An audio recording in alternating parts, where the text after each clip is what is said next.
Sandusky, Ohio, on the southern shore of Lake Erie. The Lakeview Mall closed in 2019. The parking structure attached to it, 4 levels, 800 spaces, was never demolished. Budget dispute. Jurisdictional overlap between the city and the county. It sits there. A security company contracted to monitor the property for liability purposes employs 2 overnight guards on rotation. One of them, a man named Dennis Rowe, worked the site for 14 months. He quit in February. He mailed us a USB drive and a handwritten letter. The letter said one thing. I marked the dates. Check the dates. We checked the dates. This is his recording. The mark on the hood of the silver Civic was 9 inches long. Precise. Not a key scratch. No paint displacement. No rough edges. The surface of the metal had been compressed, as if something very fine and very controlled had pressed into it without moving across it. Like a brand, but cold. I photographed it at 6:14 a.m. before the owner arrived. 3 hours earlier, I had walked that row on my 3 a.m. pass. The hood was clean. The camera covering that section of level 2 showed nothing. No person, no movement. The timestamp was continuous. No gap, no cut. The mark was just there. That was my 9th week on the job. My name is Dennis Rowe. I'm 43. I did 12 years as a county sheriff's deputy in Erie County, patrol, then property crimes investigation. I left in 2021, took some time, ended up doing private security work while I figured out the next thing. I know how to document. I know how to read a scene. I know the difference between vandalism, accident damage, and something I don't have a category for. I'm telling you my background because I want you to understand what it means when I say I spent 6 weeks trying to find a conventional explanation. I turned over every rock. I pulled every angle of footage. I talked to the other guard. I talked to the property manager. I ran the plate numbers. I found nothing. And I have never, in 20 years of professional observation, found nothing. One thing I'll say up front.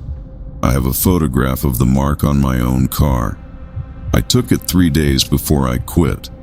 I'm not going to describe what's on that photograph beyond what's necessary. Some of it I still don't have words for. The Lakeview structure is brutalist concrete. Level 1 is partially open air. Levels 2 through 4 are enclosed. The lighting on the upper levels is motion-activated fluorescent, which means most of the time, on overnight patrol, I'm walking through alternating pools of light and dark as the sensors pick me up and drop me.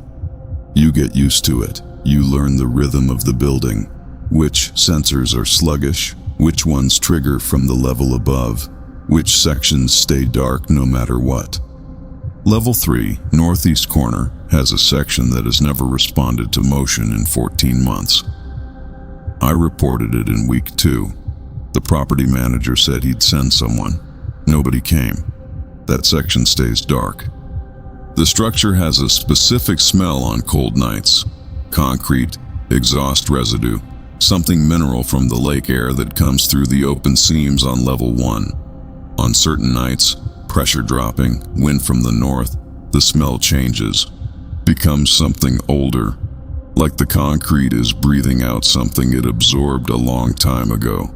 I noticed that smell the first week. I noticed it every single night that something happened on the cars. Before the silver Civic, I had written off 2 incidents as vandalism I'd failed to catch on camera. A scratch pattern on a black F-150 on level 1. Geometric, too regular for a key, too consistent for an accident.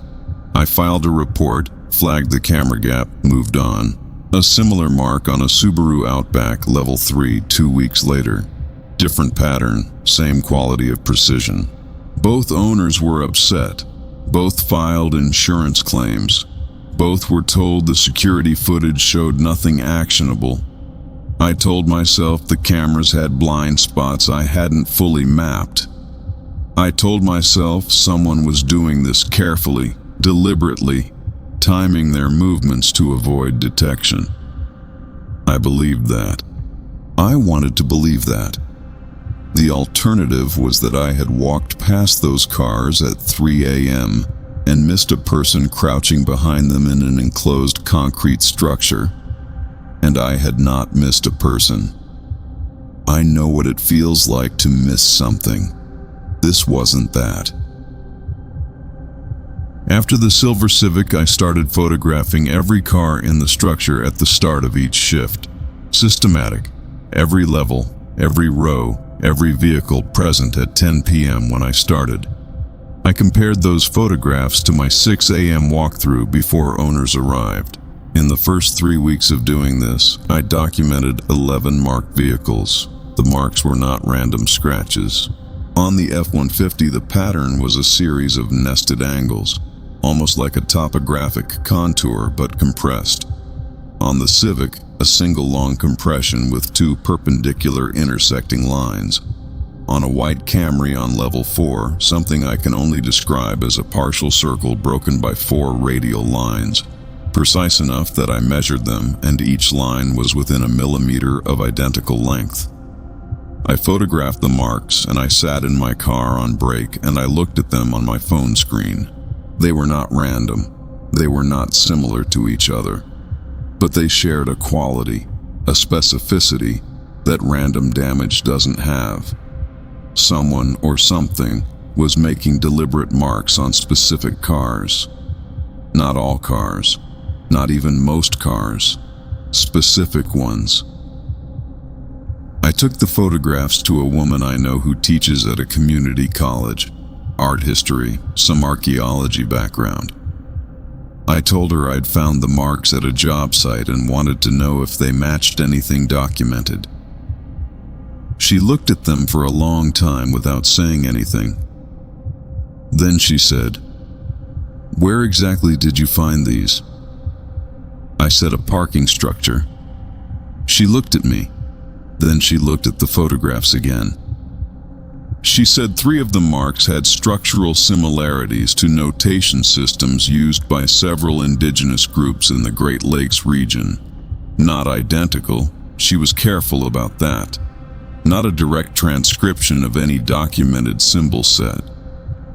But the underlying logic of the marks, the way they used compression and intersection to encode spatial relationships, was consistent with a pre-contact cartographic tradition. I asked what that meant in plain language. She said, "They look like directions, or records of something's location." I asked whose location. She said she didn't know. Then she said, "Dennis, these are on cars?" I said yes. She handed the phone back and said she had a class. She texted me that evening, "Don't go looking for what makes them." I had already started looking. I ran the plates. All 11 marked vehicles from my 3-week documentation period. I still had my access to the state database from my deputy years. Technically, I wasn't supposed to use it for private employment, but I used it. I built a spreadsheet. Owner names, addresses, any flags in the system. 7 of the 11 owners had no notable history. Clean records, local addresses, nothing unusual. 3 of them I couldn't locate through the database. Addresses that didn't match. 1 plate that came back to a vehicle reported sold 18 months ago. The kind of discrepancies that in property crimes work mean you look harder. The 11th owner, the silver Civic, I found through a missing persons cross-reference I ran out of habit. She had been reported missing by her sister 8 days after I photographed the mark on her car. I sat with that for a long time. Then I went back further. Before my systematic documentation, before my 9 weeks on the job, I requested the incident reports filed by the previous security contractor.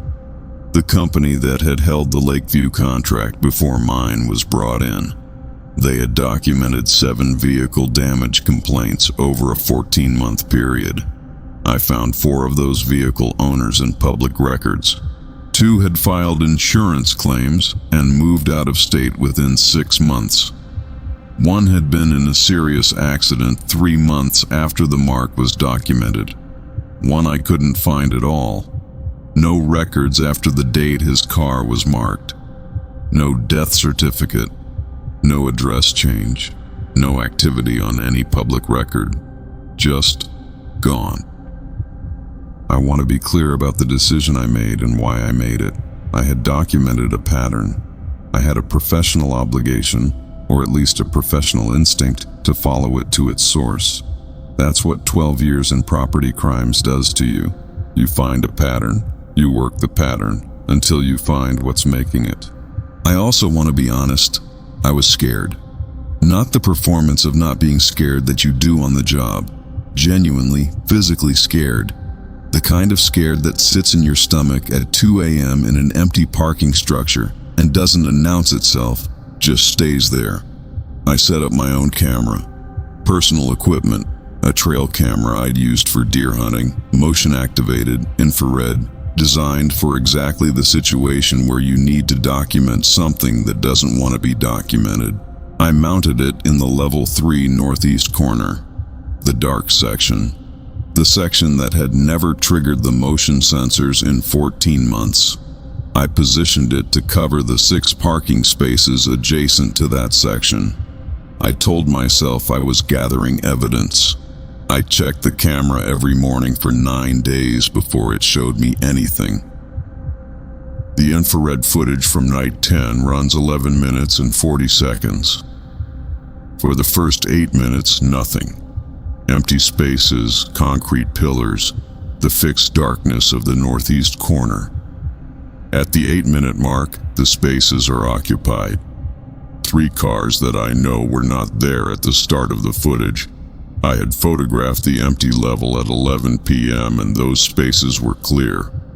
The cars are simply there, no entry recorded, no movement preceding their presence. At 9 minutes and 12 seconds, something moves in the dark section. I have watched this footage many times. I am going to describe it accurately, and I'm going to resist the instinct to reach for an explanation, because every explanation I've tried has failed. It is tall. The proportions suggest height, though the infrared and the angle make precise estimation difficult. It moves between the dark section and the cars with a fluidity that I cannot map to a normal walking gait. Not faster than a person, not slower, but structured differently. Like each movement is a single decision rather than a continuous motion. It touches the cars, not the way a person touches something they're examining. Contact and release, specific points. The same quality of deliberateness I'd seen in the marks themselves. It works through all 3 cars in 4 minutes and 20 seconds. Then it returns to the dark section. The footage continues for 2 minutes and 8 seconds. Nothing moves. When I walked that level at 6 a.m., all 3 cars had marks. The northeast corner had no footprints in the concrete dust. It had no footprints because it had not been walking. I slept 3 hours that night, and in the morning I drove to the Erie County Historical Society and asked to see anything they had on the Lakeview site and the surrounding area. The archivist, older woman, very precise, the kind of person who has handled primary documents long enough to treat them like people, pulled 3 folders. The mall site before development, agricultural land, late 19th century, before that a trading post, before that a boundary marker site used by multiple indigenous groups traveling the Lake Erie corridor. Boundary marker, I wrote that down. She said the site had been a waypoint, a location used to record the passage of people and goods, not a settlement, a record-keeping location. I asked what kind of records. She said, movement, who passed through, where they were going, where they'd been. I looked at the photographs of the marks on my phone, directions, records of something's location. I asked if there was anything in the historical record about the site being considered significant in a non-practical sense, ceremonially, spiritually. She looked at me the way archivists look at people who are asking the real question. She said, there is a notation in an 1887 survey that the local population at the time avoided the area after dark. The surveyor noted it as superstition. She paused. Surveyors in 1887 noted a lot of things as superstition. I woke up on a Tuesday in February and my car was in the driveway where I'd left it. I stood at the kitchen window with my coffee and I looked at it for a while before I understood what I was seeing. The mark was on the driver's door, not the hood, not the roof, the door. Specific placement, centered, deliberate, the same compressed precision as the others. I had not parked at Lakeview the night before. I had been home. My car had been in my driveway in front of my house 40 minutes from the structure all night. I went outside in my socks and I crouched down and I looked at it. It was not the same mark as the others. Each vehicle had received a unique mark. Mine was unique too. I took a photograph. I went inside and I compared it to the notation system images my college contact had sent me. It took me 40 minutes to find the closest match in the academic literature she'd forwarded. The closest parallel was a marking used to indicate a thing that had been claimed, not targeted, not threatened, claimed. I called the security company that morning and told them I was done. We need to stop here. Dennis sent us the trail camera footage. We had it reviewed by a forensic video analyst and separately by a wildlife biologist. We wanted two different frameworks applied to what was on that recording. The forensic analyst confirmed the footage is unaltered. She said the motion pattern of the figure is, and I'm reading her exact words, inconsistent with any human or animal gait pattern in my reference database. She noted the height estimate and said the limb geometry, where visible, does not correspond to any species she could identify. The wildlife biologist watched the same footage and said one thing before he sent it back. That's not an animal. We also cross-referenced the missing persons case Dennis mentioned. The owner of the silver Civic.